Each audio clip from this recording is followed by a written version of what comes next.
அனைவருக்கும் வணக்கம். சம்பக் தரிசனம் நல்லறம் என்கின்ற யூடியூப் சேனல் மூலமாக சமண அறக்கருத்துக்களை நாம் பயின்று வருகிறோம். அதன் வரிசையில் அறங்கலச்செப்பு என்ற நூலிலே இருந்து நாம் இல்லற நெறி குறித்து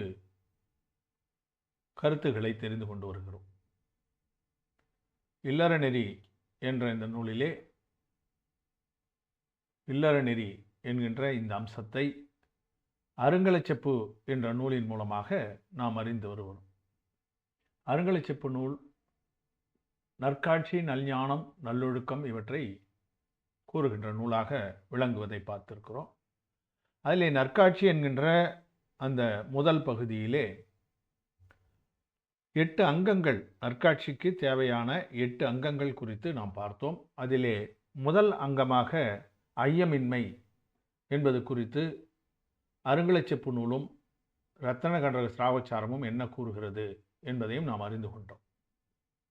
அடுத்ததாக 18வது குறட்பாவிலே நமக்கு ஆசிரிய பெருமான் அவாயின்மை என்கின்ற 2வது அங்கத்தை பற்றி கூறுகிறார். அவா என்றால் ஆசை, சுருக்கமாக புரிந்து கொள்ள வேண்டும் என்றால் தடுமாற்ற இன்பக்கு இரவாமையாகும் வடுமாற்று அவாயின்மை நற்கு தடுமாற்ற இன்புக்கு இவராமையாகும் வடுமாற்று அவாயின்மை நற்கு. அவாயின்மை என்ற அந்த அங்கத்தை பற்றி நாம் அறிய தடுமாற்ற இன்புக்கு இரவாமை என்று கூறுகிறார், இவராமை என்று கூறுகிறார். இவராமை என்றால் விரும்பாமல் இருத்தல். எதை இந்த இன்பத்தினா தடுமாற்றம். தடுமாற்றம் என்றாலே நமக்கு ஆகம நூல்களின் மூலமாக நமக்கு கூறப்படுகின்ற பொருள் என்னன்னா, புலன் இன்பம்தான் தடுமாற்ற இன்பம். புலன்தான், 5 புலன்களும் தான் நம்மை தடுமாற்றத்தை செய்ய வைக்கின்றன. எப்படி என்றால், அந்த புலனுக்கு இன்பத்தை நாம் அளிப்பதற்கு நம்மை தடுமாற வைக்கிறது. புலன்கள் என்பவை உடலோடு சம்பந்தப்பட்டவை, அவற்றுக்கும் ஆன்மாவுக்கும் தொடர்பு கிடையாது. அப்ப ஆன்மாவுக்கு இன்பம் அளிக்கிறதுக்கு ஏதாவது புலன் இன்பம் இருக்கிறதா என்றால் இல்லை.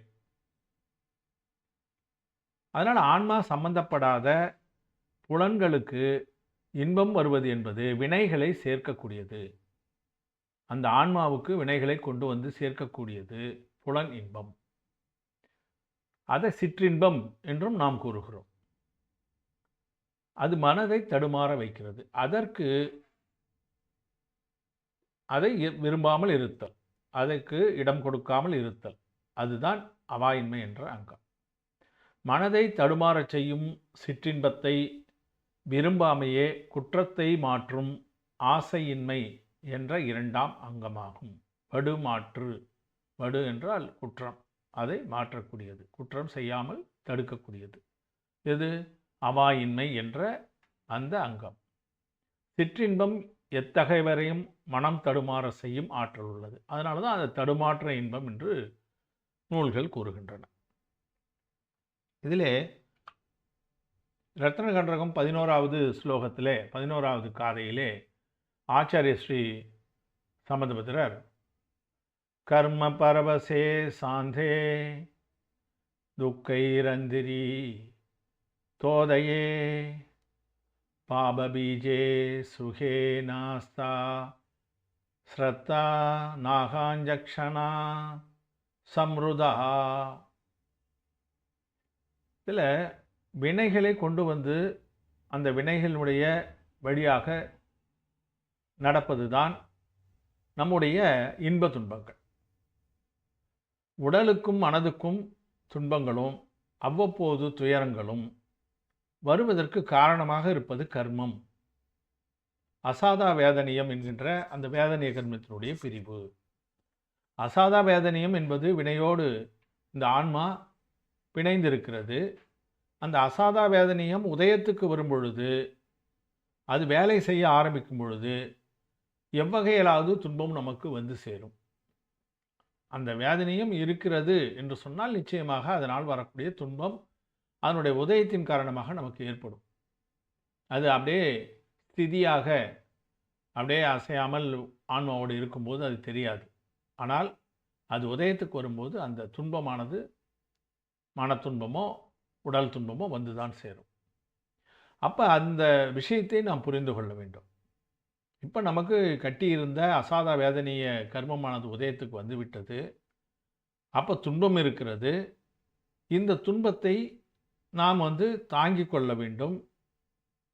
அதற்கு தவிர்ப்பதற்கு என்னென்ன செய்யணுமோ அதைத்தான் நாம் முயற்சி செய்ய வேண்டும் என்று நினைக்காமல், அங்கு புலனால் வரக்கூடிய இன்பங்களுக்கு ஆட்பட்டு விடுவார்கள். அந்த துன்பத்தை பார்த்த உடனே, அதனால் என்ன, நமக்கு இந்த துன்பத்தை மாற்றுவதற்கு என்ன செய்யலாம்? புலன் இன்பத்தை நாம் கொள்ள வேண்டும். மேய்வாய் கண்மூக்கு செவி என்கின்ற அந்த விஷயங்களிலே இன்பத்தை நாடக்கூடிய அந்த பண்பு ஏற்பட்டுவிடும். அப்போ என்ன செய்யும்? அது பாபச் செயலாக இருக்கும். பாப பீஜே என்று சொல்ல, பாபத்துக்கு விதை, பீஜம் என்றால் விதை, பாபத்துக்கு விதையாக கூடியதாக மாறிவிடும் அந்த புலன் இன்பம். அந்த புலன் இன்பத்தால் என்ன கிடைக்கும்னா பாப கர்மம் தான் சேரும். அந்த பாப செயல்களிலே ஈடுபட தூண்டும் அந்த துன்பமும் துயரமும். அவ்வாறு இல்லாமல் பார்த்து கொள்வது தான் அவாயின்மை. அந்த மாதிரி பாபச் செயலில் நம்ம போகக்கூடாது. இந்த துயரமும் துன்பமும் அசாதா வேதனையத்தின் காரணமாக வந்திருக்கின்றன. அந்த வினையானது விலகும்போது இந்த துன்பமும் துயரமும் விலகிவிடும். அதுவரை நாம் அதை ஏற்றுக்கொள்ள வேண்டிய அவசியம் இருக்கிறது. பொறுமையாக இருக்க வேண்டும் என்று நினைப்பது, அதுதான் அவாயின்மை. அதான் காங்கிதம் என்று சொல்வார்கள். அந்த மாதிரியான விருப்பு, அந்த மாதிரியான உறுப்பு அங்கம் இரண்டாவது அங்கமாக இருக்கும். அதே போல் நம்ம அமிர்தச்சந்திரர் எழுதியிருக்கிற புருஷார்த்த சித்தி உபயம், அதிலே இஹ ஜென்மனி விபவாதீன் அமுத்திர சக்ரீவத்வ கேசவத்பாதீன் ஏகாந்தவாத தூஷித பரசமயானபீச்ச நா ஆங்ஷேசத். இதில் நான் அந்த காங்ஷிதம் அப்படின்னு சொல்கிறோம் இல்லைங்களா, அது ஆங்காங்ஷித்து. காங்ஷிதம் என்றால் அவா, ஆகாங்ஷிதம் என்றால் அவா இல்லாமல் இருத்தல்.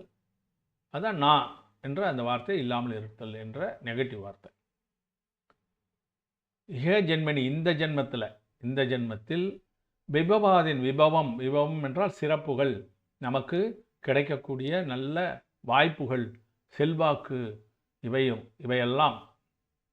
அடுத்ததாக என்னன்னா அமுத்திர, அடுத்த பிறவியில் சக்ரிவத்வ கேசவத்வாதீன், சக்கரவர்த்தியாகவும், கேசவன் என்றால் வாசுதேவர்கள், கேசவ என்ற சொல்ல வாசுதேவனை குறிக்கக்கூடிய வார்த்தை தான் அது.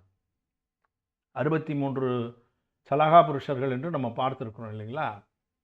24 தீர்த்தங்கரர்கள், அவர்கள் தீர்த்தங்கரர்கள் ஆகிவிட்டவர்கள். 12 சக்கரவர்த்திகள், 9 வாசுதேவர்கள், 9 பிரதிவாசுதேவர்கள், 9 பலதேவர்கள் என்று நம்ம பார்த்துருக்குறோம். 12 சக்கரவர்த்தி, 9 விதமான வாசுதேவர்கள், இவர்கள்லாம் வைபவம் பெற்றவர்கள். அடுத்த பிறவிலே அவர்களுக்கு கிரமத்திலே முக்தி கிடைக்கும். அப்படி இருக்கின்ற அந்த பிறவிகள், அடுத்த பிறவியில் அது கிடைத்தாலும் கூட அதுக்காக அதையெல்லாம் ஆசைப்படக்கூடாது.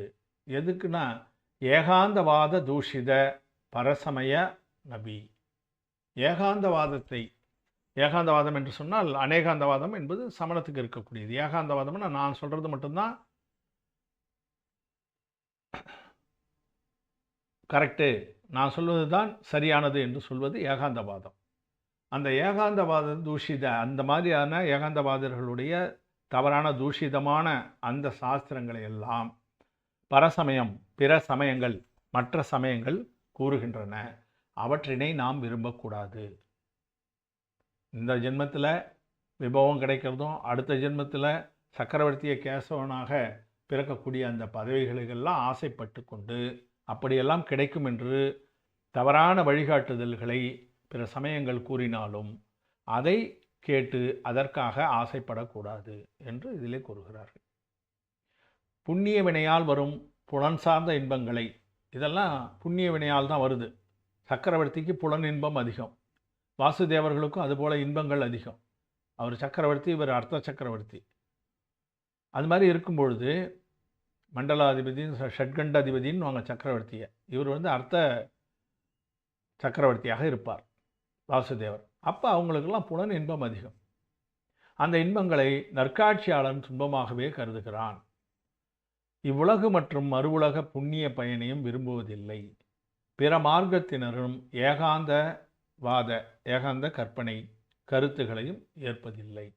ஏகாந்தவாதத்தில் கற்பனையாகத்தான் இவையெல்லாம் கூறப்படுகின்றன, அதனால் ஏற்பதில்லை என்றால் அந்த புலன் சார்ந்த இன்பங்களுக்காக ஆசைப்படக்கூடாது, அவாவுக்கு நாம் இடம் தரக்கூடாது என்பதுதான் இதிலே கூறப்படுவது. இப்போ இதில் நமக்கு அந்த பொறியடக்கம் குறித்து நம்முடைய துதி நூல்கள், தமிழிலே வரக்கூடிய துதி நூல்கள் பலவும், திருக்கலம்பகம் முதற்கொண்டு நிறைய நூல்கள் அதை குறிப்பிடுகின்றன. இதில் 1-2 உதாரணங்களை மட்டும் நாம் பார்க்கலாம். களிக்கும் பொறிப்பகை 5ம் பொறிபண காவத்தார் அளிக்கும் பதம் 5ல் 5 எழுத்து கொண்டு அபித்தனமே.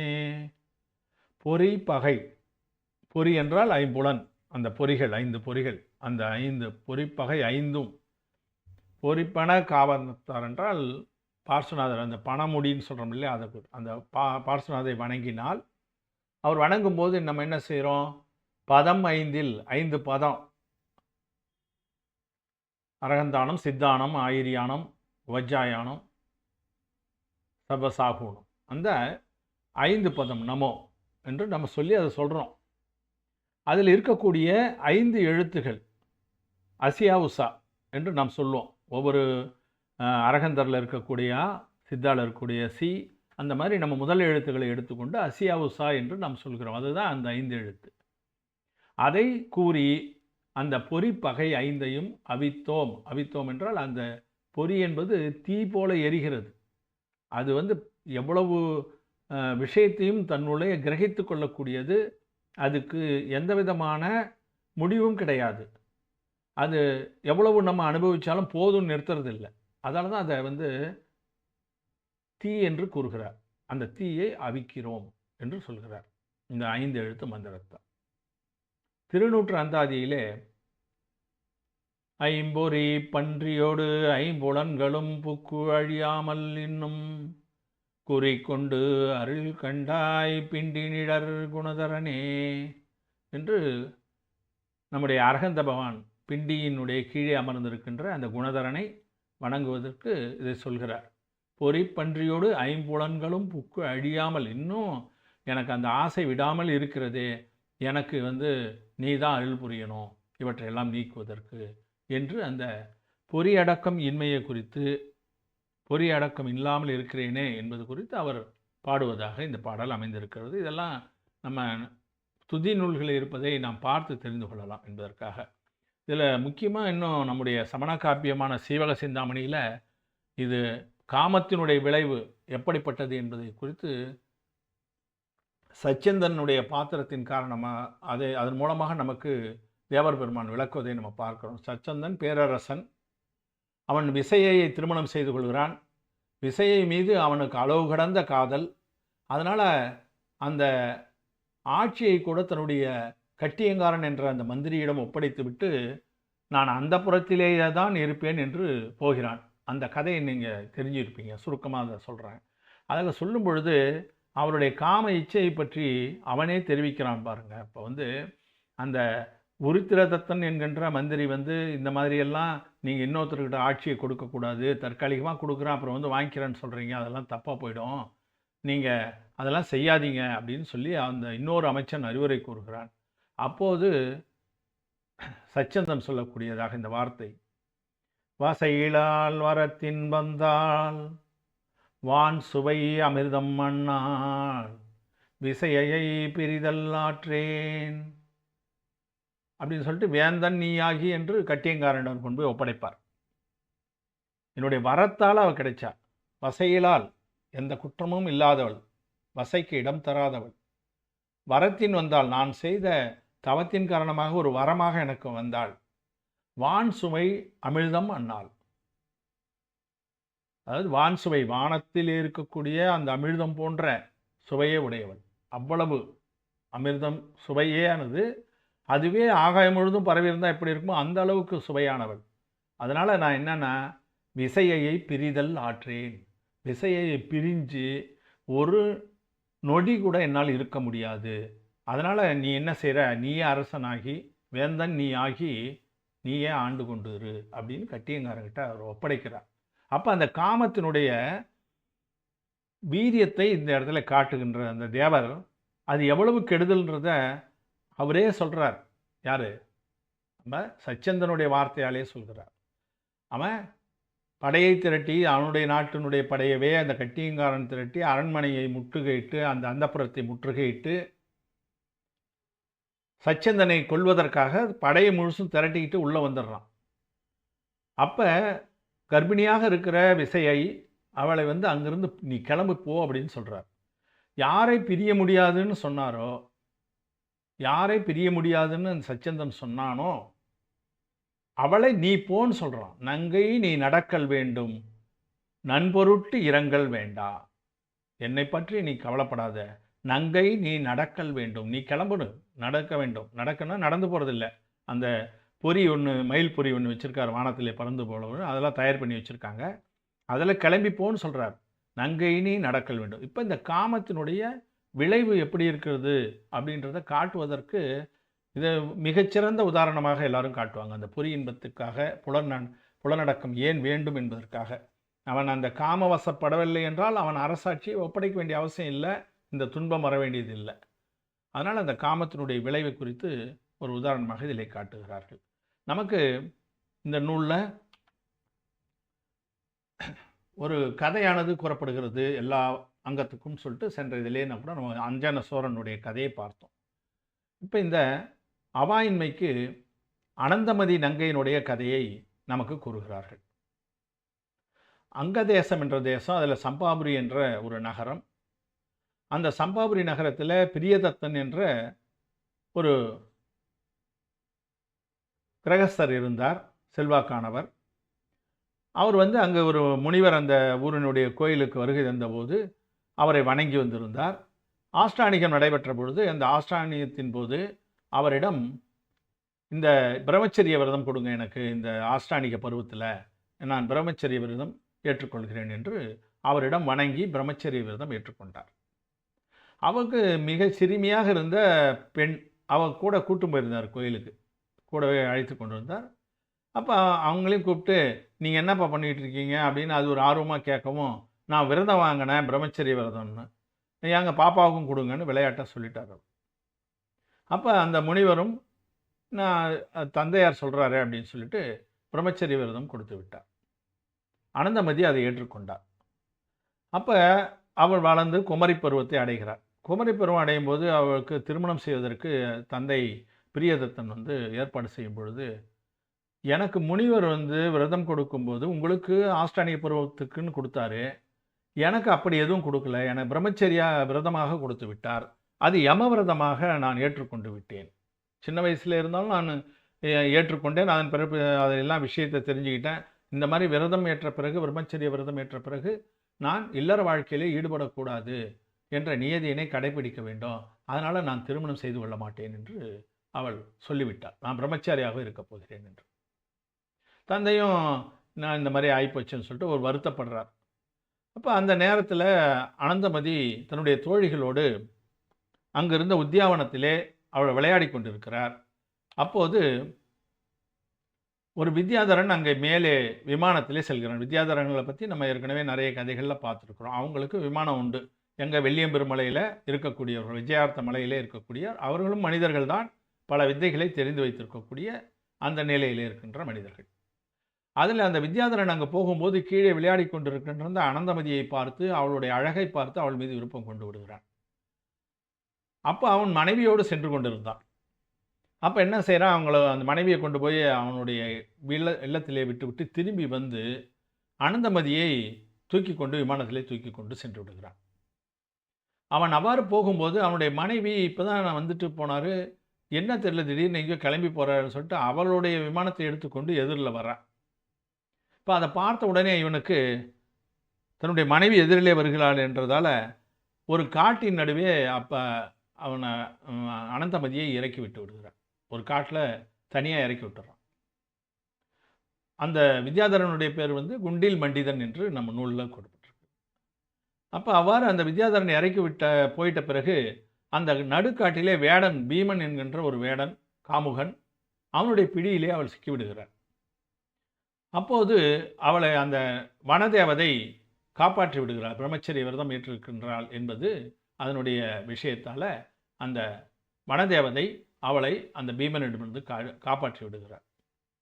அப்போ அந்த பீமன் வந்து என்ன செய்கிறான், சரி நமக்கு வந்து இந்த மாதிரி பிரச்சனை வருதுன்னு சொல்லிட்டு புஷ்கரன் என்கின்ற ஒரு வணிகன், நகரத்தில் இருந்த ஒரு வணிகனிடம் அவளை கொண்டு போய் சேர்த்து விடுகிறான். அங்கே அவர் வேலை செய்து கொண்டிருக்கிறாள். அப்போது அந்த வணிகனுடைய மனைவி சந்தேகப்பட்டு விடுகிறார். அப்போ அந்த புஷ்கரன் என்ன சொல்கிறான், இது என்ன பெரிய பிரச்சனையாக போயிடுச்சு நம்ம வீட்டில் அப்படின்னு சொல்லிட்டு அவனுக்கு தெரிந்த வேசி காமசேனை என்பவளிடம் அவளை கொண்டு போய் ஒப்படைச்சிடறான். இவளோட அழகாக இருப்பதனால் அந்த காமசேனை இவளை எப்படியும் தவறான வழிக்கு உட்படுத்த வேண்டும் என்று முயற்சி செய்கிறாள். அப்போது அந்த நாட்டினுடைய இளவரசன் சிம்மசேனன் அவன் வந்து அந்த பக்கம் வரும்பொழுது இவளை பார்த்து இவள் மீது ஆசை கொண்டு விடுகிறான். எனவே அவளை அரண்மனைக்கு அனுப்பி வைக்கிறார் காமசேனை. இருந்தாலும் அங்கும் அந்த தேவதையானது அந்த சிம்மசேனனை இவளிடம் நெருங்க விடாமல் தடுத்து விடுகிறது. அப்போ அவன் என்ன செய்கிறான், இது நமக்கு பயன் இல்லாமல் இவளை வச்சுட்டு நம்ம என்ன பண்ண போகிறோம் அப்படின்னு சொல்லிட்டு அவளை அரண்மனை விட்டு வெளியே அனுப்பிச்சிடறான். அவள் பல இடங்களிலும் சுற்றி திரிந்து கடைசியில் கமலஸ்ரீ என்ற ஒரு சிராவிகியிடம் வந்து அடைக்கலாம். அவங்க வீட்டுக்கு வந்து வீட்டு வேலையெல்லாம் நான் செய்கிறேன்னு சொல்லிட்டு அங்கே கமலஸ்ரீ என்பவர் அவளை போஷித்து வருகிறார்.